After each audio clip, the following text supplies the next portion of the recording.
when I refused to lend my brother money. He kicked hard, knocking me to the floor. Before I could react, the second kick came down, shattering my ribs. Instead of calling 911, my mother whispered, "Stay silent, you'll destroy his future." That was the night I realized I was invisible in this family. No one would protect me in this house. But my doctor did. Yes, and she did not stay silent. Before I continue telling my story, don't forget to subscribe to our channel by clicking the subscribe button now. My name is Camila, 29 years old, living in the suburbs of Oklahoma, working as an accountant. My father is a security guard at a public high school. My mother works part-time at a nearby farm. Ordinary, quiet working people who always emphasized that family is more important than anything. But I never felt like I truly belonged there. I'm the eldest sibling, but I grew up like a shadow, silent, always present, but never truly seen. Every glance, every expectation, every favor was poured onto Tyson. My younger brother, 4 years my junior, a baseball athlete considered the great hope of the entire family. Since childhood, I did everything to earn my parents' love, studied hard, cooked, helped around the house, but nothing was ever enough. When Tyson was taken to tutoring, I stayed home scrubbing floors. When he got expensive cleats, I had to stitch up my old torn backpack.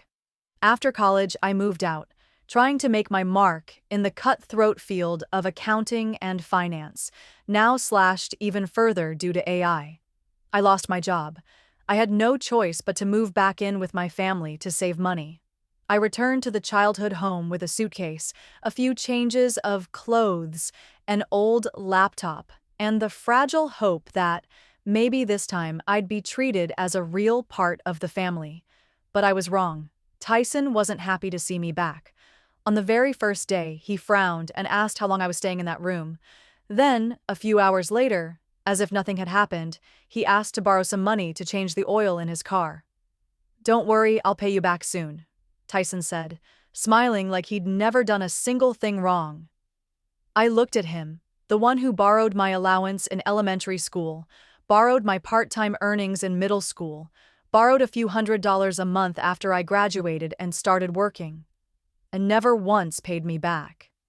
I still gave him the money. It was the last of my savings, and I made it clear this was the last time. But deep down, I knew Tyson wouldn't pay it back, because he's never been held accountable. Because in this house, Tyson's peace always came before my safety, my feelings, or even my existence. I woke up early every morning to prepare breakfast for the family, cleaned the kitchen, and squeezed in job applications before Tyson woke up near noon, yawning and stepping out of his room with the smell of liquor and smoke still clinging to his shirt. On days without practice, he spent the whole day playing games, inviting friends over, sometimes drinking beer in the yard, yelling and partying late into the night. Every time I quietly closed my door, put in my earbuds, and reminded myself this was only temporary. One day, while cleaning the living room, I found a bent picture frame and a dent on the wooden table, traces of what looked like a recent fit of rage. The next day, when Tyson's girlfriend came over, I heard a scream from the bedroom, her voice. She ran out, clutching her face, barefoot, not even stopping for her shoes, running like her life depended on every second. I was frozen. But no one asked anything. No one mentioned it.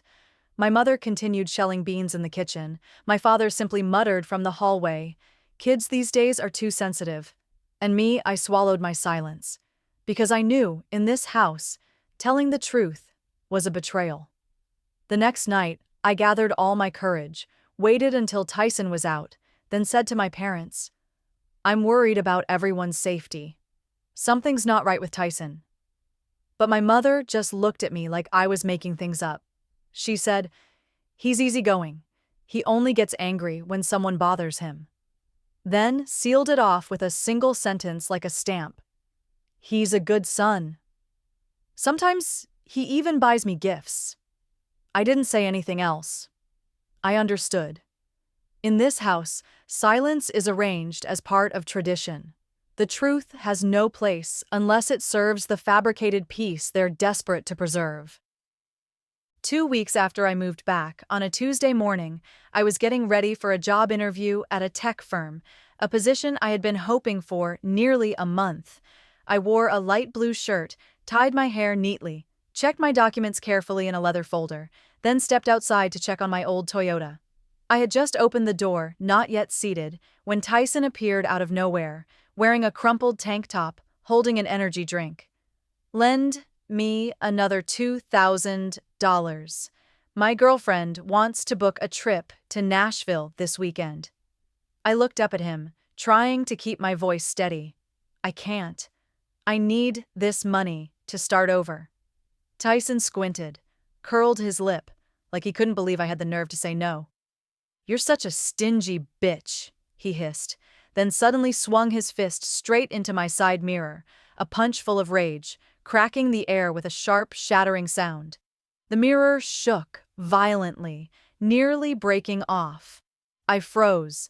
My hand on the steering wheel trembled, my heart pounding like it was about to burst from my chest. Tyson didn't apologize, didn't even look back. He walked straight into the house, slamming the door behind him like a slap across the sky. I sat there, motionless, as if someone had bolted me to the seat. My eyes landed on the fracture in the glass, the sunlight reflecting off it like a jagged wound, a warning I had been too slow to see. I still went to the interview that day, still smiled politely at the recruiter, but deep inside, a crack had begun to form. Just like the mirror, not completely broken, but never whole again.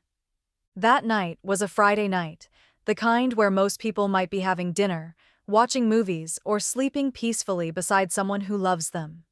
But me, I was sitting in my bedroom, the laptop screen casting a quiet glow as I reread the job offer email from the tech company, the place I had long dreamed of joining.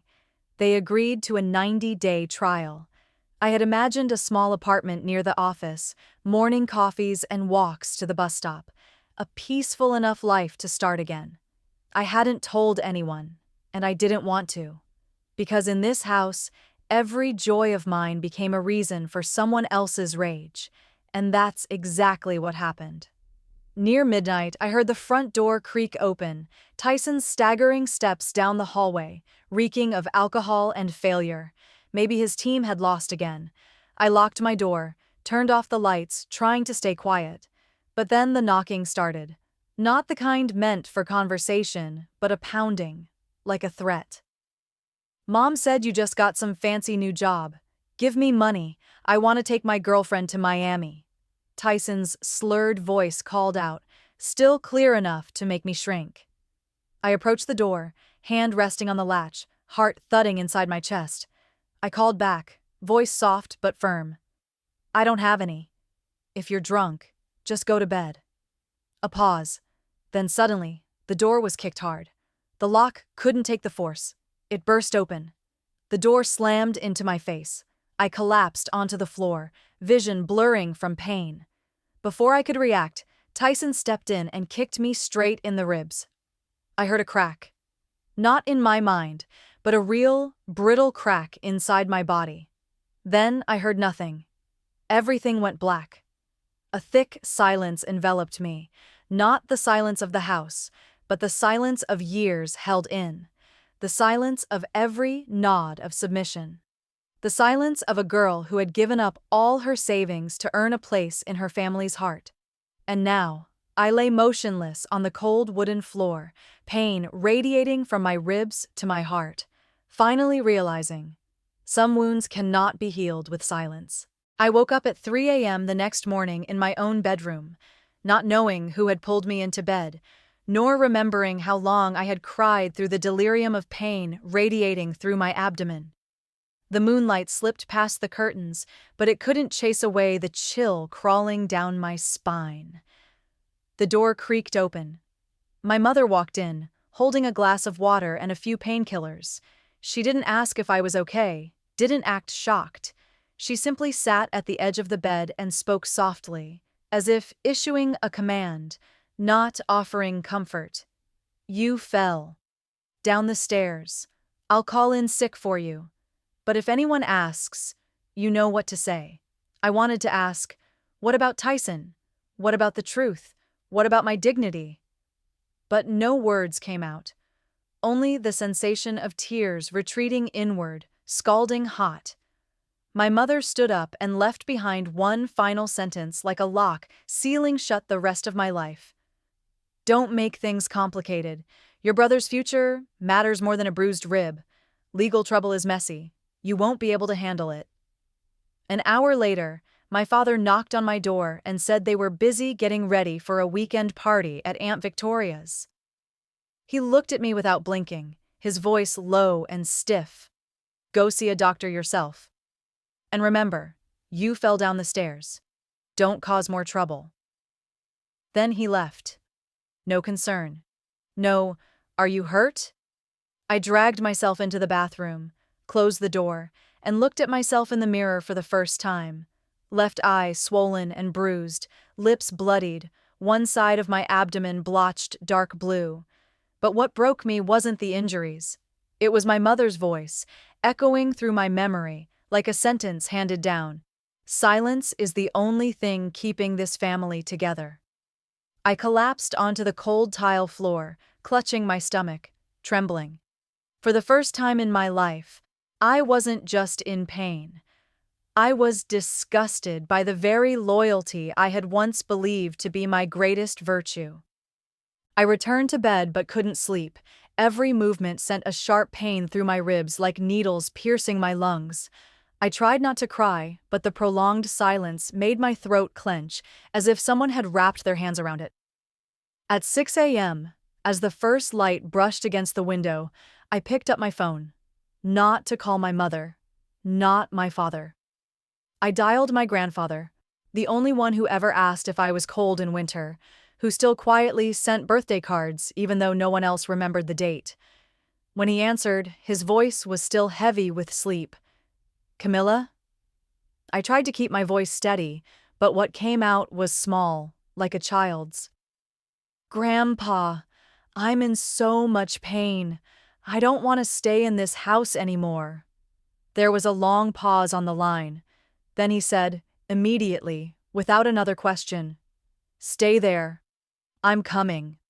2 hours later, he drove over 100 kilometers and arrived at the door with a bag of sandwiches, a box of medicated patches, and eyes that didn't need to ask what had happened. As he helped me into the car, I said, if the doctor asks, just say I fell off a ladder while fixing the roof, okay? I didn't know why I said it. Maybe habit. Maybe fear of being labeled a traitor. He didn't respond right away. But I saw his grip on the steering wheel tighten. Part of me wanted him to say no, to insist. This time, we tell the truth. But he only nodded gently, his eyes fixed on the road ahead, the road I knew would not take me back. The clinic sat on the edge of town, small, quiet, not high-tech, but just safe enough. Dr. Natalia Lewis was a woman in her 50s, slender, with a voice low enough to make people listen. She read the form I handed her.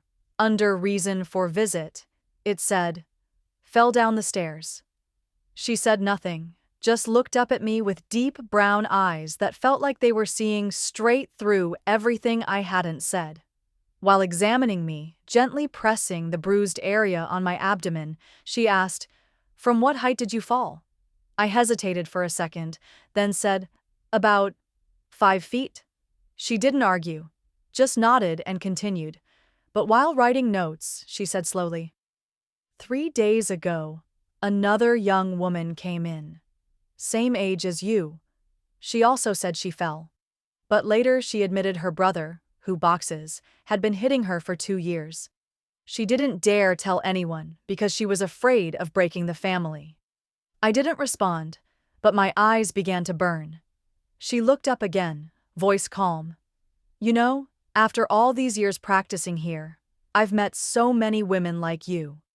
Wounded, but unable to name their pain. And the most heartbreaking thing is, Most were raised to believe silence is a way of loving their family. I gripped the edge of my coat, trying to hold back the tears gathering. She went on. But only when someone has the courage to speak can others be saved. That sentence cut through the shell I had worn for 29 years. I didn't answer immediately, but in my eyes, for the first time, something changed. Not resignation, not fear, but a very small, very faint, yet unmistakably real flicker. The desire to be believed and to stand up for myself. The X-ray images were pinned on the lightboard, the fractures clearly visible like fault lines on a map, one rib fully broken, 3 others cracked. Dr. Lewis said nothing at first. She just stood still, the blue light casting a stark glow across her face. Finally, she turned, pulled a chair close, and sat across from me. "Camila," she said, calling my name not as a doctor, but as a witness. "These injuries weren't caused by a fall. I know that. And if I don't ask you again, I'm betraying you." I looked at her, throat clenched. My hands gripped the coat in my lap, my heart pounding like it was trying to stop something from escaping. She placed her hand gently on the table. "Who did this to you?" I looked up. A long pause, then I spoke. Hoarse, almost a whisper. "My brother, Tyson." As soon as the words left my mouth, I thought I'd collapse. I was afraid. Afraid my mother would cry, my father would call me a traitor, afraid the family would fall apart just like they always warned. But Dr. Lewis didn't let me drown in that fear. She said, clear and firm, "You are not destroying your family. Tyson's actions are what threaten it. And if you don't speak up today, one day, your mother, or another girl, will end up on this table with worse injuries." She stood, pulled her phone from the pocket of her white coat. "I'm required to report this. I'm calling 911 so officers can take your statement, and I'll stay here with you until everything is handled properly." I sat there, trembling and breathless, as if the whole world had turned upside down.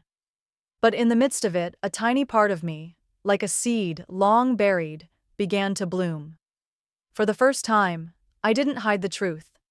And for the first time, someone believed me, without asking me to prove my worth through sacrifice.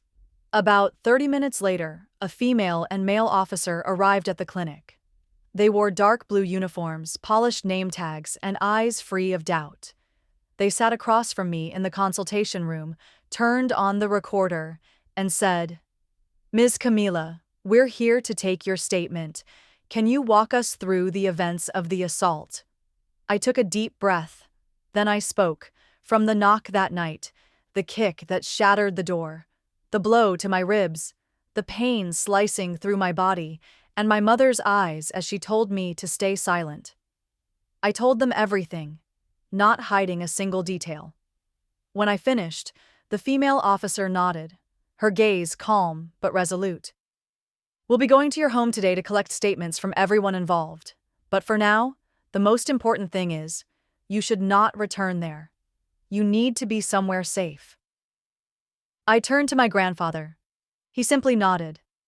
In his eyes, for the first time, there was sadness, helplessness, and something rare among the old: belief in the righteousness of a generation that dares to speak. When my grandfather's car turned into the familiar front yard, I saw my father standing on the porch steps, arms crossed. My mother was inside, peeking through the crack in the door with a look of suspicion. I stepped out, slowly, each step heavy, as if carrying the weight of years of being overlooked.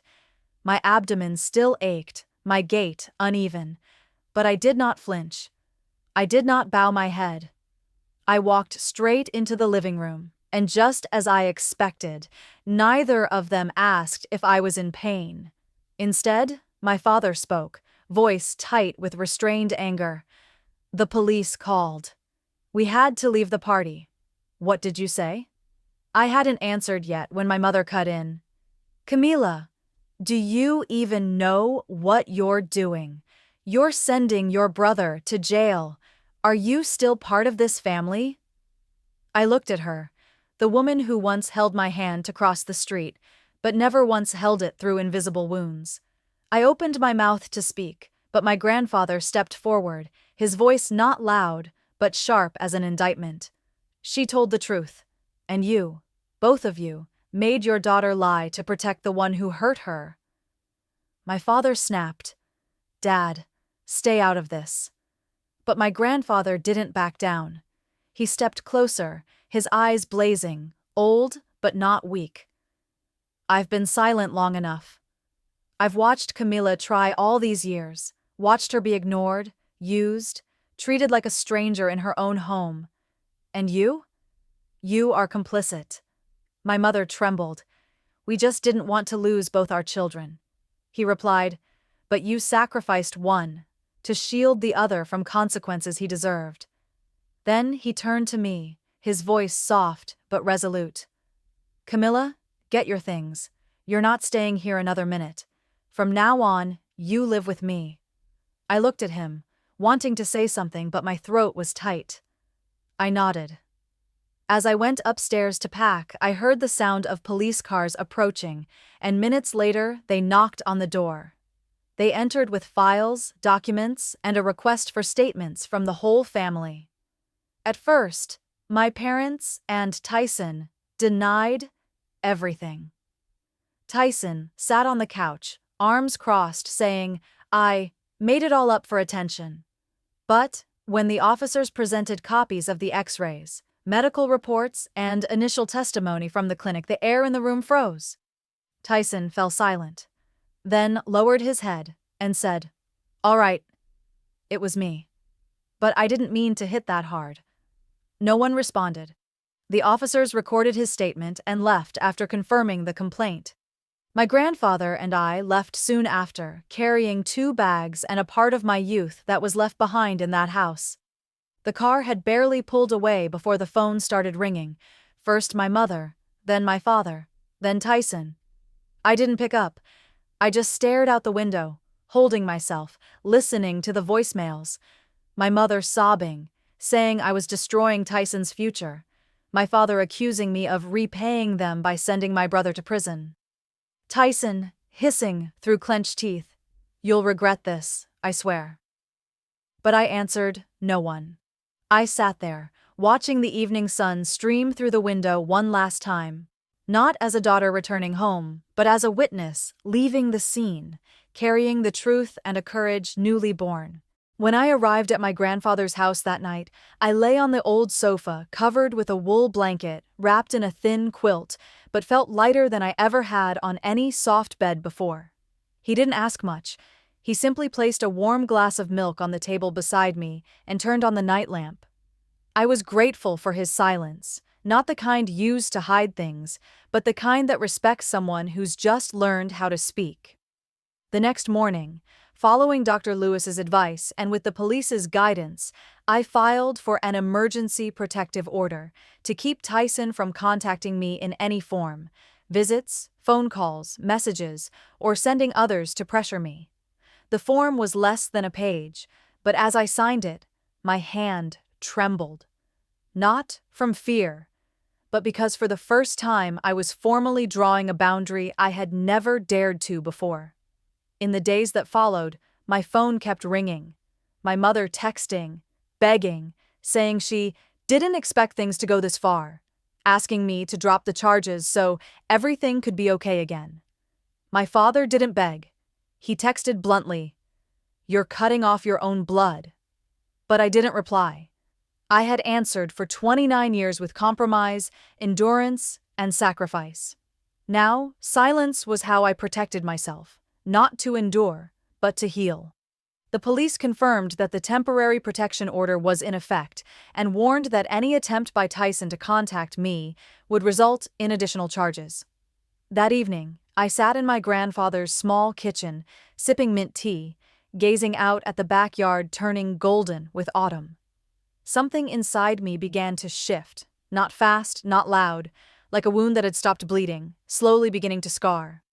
I knew I still had a long battle ahead, but for the first time, I didn't feel alone. 1 week after filing for the protective order, I officially submitted a lawsuit against Tyson for domestic violence. The case file was nearly 40 pages long, prepared with the help of a free legal advisor from a women's support organization, containing all medical records, injury photographs, Dr. Lewis's report, police statements, and the audio recording of Tyson's threat. I requested the court to make Tyson pay for medical expenses, lost income during recovery, and compensation for the prolonged emotional trauma I was receiving therapy for. When the file was submitted, I knew there was no turning back. But strangely, I didn't want to turn back. Tyson's lawyer responded immediately with a familiar tactic, sending a letter requesting a private family reconciliation. I didn't answer. I didn't want peace in a family where silence had been used to mask violence. Within days, local news outlets began reporting, not naming me, but implying that a promising Oklahoma baseball athlete was under investigation for assaulting a family member. Tyson's team quickly released a statement suspending his contract pending the investigation. They stated clearly, "We do not condone any form of violence, regardless of achievements." I read that in silence. No joy, no satisfaction, just a feeling almost unfamiliar, being acknowledged. The next day I returned for a follow-up with Dr. Lewis. She hugged me tightly and said, "I'm proud of you." And this time I didn't feel ashamed to accept her praise. She also referred me to a therapist, Ms. Scarlett, a woman in her 50s, eyes full of patience, and a scarf that always carried soft colors. I began therapy twice a week. Each session felt like a cut, painful, yet releasing. I spoke of my childhood, of those dinners where Tyson flipped bowls and no one said a word, of feeling like a spare chair awkwardly placed in the family portrait. Scarlett didn't interrupt, didn't offer quick fixes. She simply listened, and sometimes that alone was enough to begin healing. The trial took place 2 months after I filed the lawsuit. The courtroom was small, with pale gray walls, cold wooden benches, and the sharp sound of the gavel cracking the air, freezing everything still. I sat on the witness stand, facing Tyson, my younger brother who once slept in the bunk below mine, who cried at ghosts, who I once covered for in school so he wouldn't get scolded.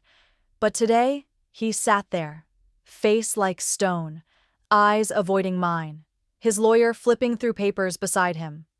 Across the room, my parents, silent, not holding hands, not looking at me. I didn't know if they came out of duty, for Tyson, or just to avoid the neighbors' gossip. All I knew was that, for the first time in my life, I no longer hoped they'd take my side. I recounted everything to the court, from the first time Tyson borrowed money and never paid it back, to the kick that broke my rib, and my mother's words, "If you don't feel safe, then leave." I spoke clearly, without trembling, without circling, like I wasn't pleading for justice, but ending a chapter of my life. The lawyer presented evidence, X-rays, medical records, witness statements, and a psychological assessment from Scarlett confirming my trauma from long-term violence and denial within the family. Tyson's side had almost no rebuttal. He remained silent for most of the session, only speaking once when asked if he had anything to say to me. I didn't mean to hurt her, but I didn't nod, because no kick is accidental when it comes from someone raised to use fists as currency for privilege in this house. In the end, the judge ruled Tyson guilty of intentional domestic violence. He was sentenced to 5 years in prison and ordered to pay $55,000 in damages for treatment, lost income, and emotional suffering. I didn't cry. I didn't smile. I simply exhaled, as if someone had opened a door I had waited too long before in darkness. As I stepped out of the courthouse, my grandfather was waiting at the stairs. He said nothing, just placed a hand gently on my shoulder. I turned to look at the courtroom doors closing behind me, and I knew I had just closed a chapter of my life, ready to write the next one. in my own voice. I received the compensation a few weeks after the trial. $55,000, an amount that could never erase the years I spent in denial and submission, but enough to begin again, in a meaningful way. I used a small portion for therapy costs, another part to rent a tiny apartment near downtown, and the rest? I used to start a support program called Safety for Women at Home. I wasn't an expert, nor did I have a background in social work, but I had something I believed was more important: lived experience and a determination not to let anyone else suffer in silence the way I once had. The program began as a small group, 5 women, 1 rented room on Wednesday nights. We didn't start by talking about the abuser. We began by naming what we had endured: harm, broken trust, denial. I shared my story. Then another woman did, and another. And week by week, I saw the light returning to their eyes. They didn't have to be brave yet, just not feel alone anymore. I made surveys, applied for nonprofit support, learned how to apply for community grants. The things I once thought were weaknesses, my past, my tears, my legal records, became the very tools that allowed me to reach other women. They trusted me because I wasn't sitting on the other side of a counselor's desk. I had once sat exactly where they sat. One time a young woman said to me, "Camila, I thought I'd die in silence. But not anymore." I smiled. Because if there's one thing that keeps me going, it's that moment when a woman decides her voice deserves to be heard. I moved into my new apartment on a soft, sunny morning, the 3rd floor of an old building, no elevator, but a window facing east and a small balcony just big enough for 2 pots of lavender. The apartment was only 45 square meters, with an open kitchen living room and wood floors, lightly scratched with time. But to me, it was the first space where I had full control over everything. Every item was chosen by me: a gray sofa set, a small wooden bookshelf, and a used dining table bought from a divorced woman who told me, "It brings peace. Keep it." I placed it near the window, where morning light passed through the white curtains and landed on my first cup of coffee each day. I started working for a nonprofit organization. The pay wasn't stable, but each day felt like I was doing something right. I managed the finances and fundraising planning, data, numbers, budgets. Things I once used to avoid emotion now helped me rebuild a small world I believed in. My therapy sessions continued. Scarlett still sat in the same armchair, always holding a pencil she never used. We talked about the lingering guilt, about how I still dreamed of my mother's eyes, pleading, blaming, silent. Scarlett said, "Healing doesn't mean forgetting. Healing means being able to remember, without suffocating." I wrote that in a little notebook I kept by my bed. Each morning, I woke early and walked to a nearby park, where elderly women walked their dogs and children played on the slides. No one knew who I was. No one called me Tyson's sister. No one told me to be quiet. I was Camila, a 29-year-old woman. A woman once broken, now learning to stand upright and move forward, on her own 2 feet. 1 year after the trial, the organization I founded held its first fundraising event. An October afternoon in the courtyard of a community library, with homemade cookies, beige tablecloths, and pots of chrysanthemums placed neatly on each table. I wore an olive green dress, my hair tied back, standing on a small stage to deliver the opening speech. I used to fear microphones. But that day, looking down at the seats below, I saw my grandfather in the front row, nodding gently every time I hesitated. Beside him was Dr. Natalia Lewis, in a brown wool coat and her signature heart-shaped pin. At the far end of the hall, Scarlett sat quietly as always, hands on her lap, her face serious but her eyes glowing with pride. After the speech, I stepped down to talk with donors and women who had been supported by the program. A 19-year-old girl held my hand and said that, thanks to the group, she had found the courage to flee her alcoholic father. I held her hand tightly, said nothing, but my heart warmed. When everything felt calm, my mother walked in. Behind her, my father. They were neatly dressed, not for a wedding, but the kind of attire people wear when they're unsure if they'll be welcomed.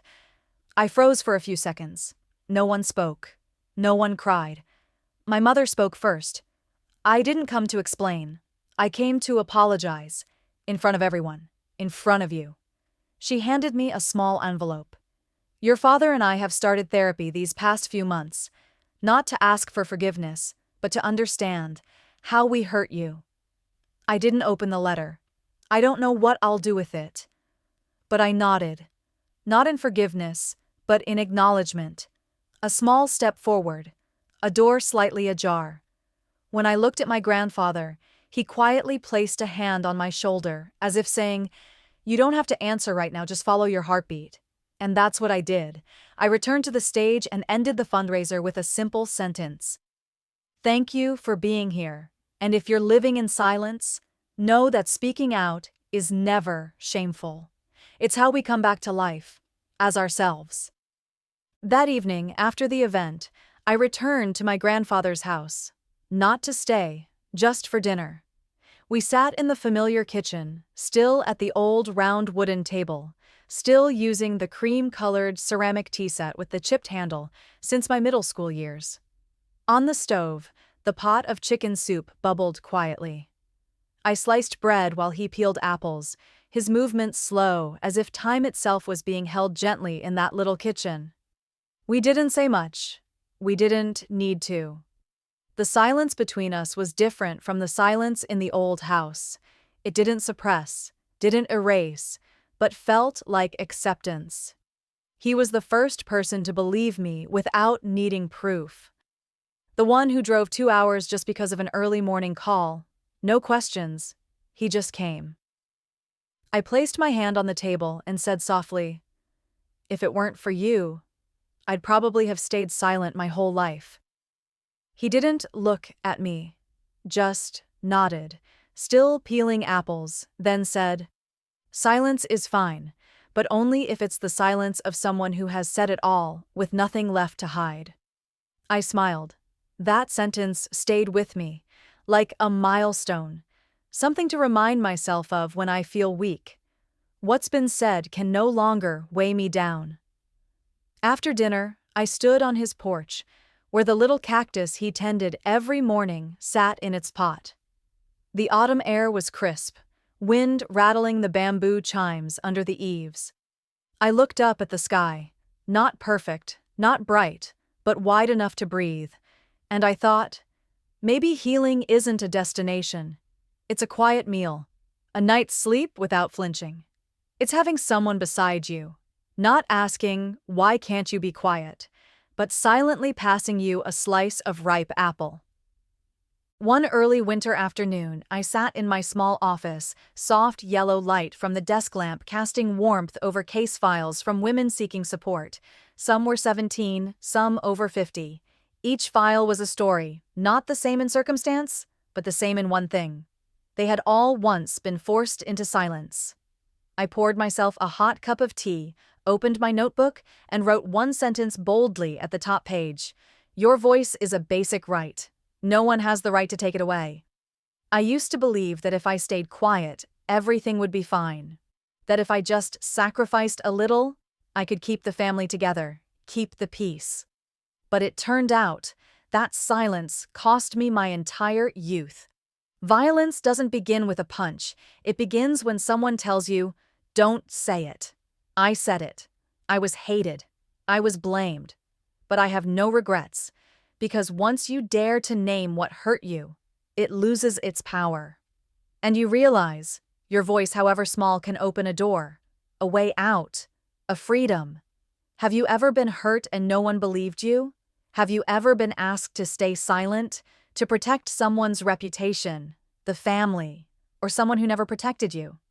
If Camila's story resonates with you, share your story. Don't let anyone take your voice. Leave a comment below, and if you believe this message deserves to be heard, like, subscribe, and share this video with someone who might need it. Because somewhere out there, a woman may be sitting in the dark, just waiting for a single word of encouragement to begin again.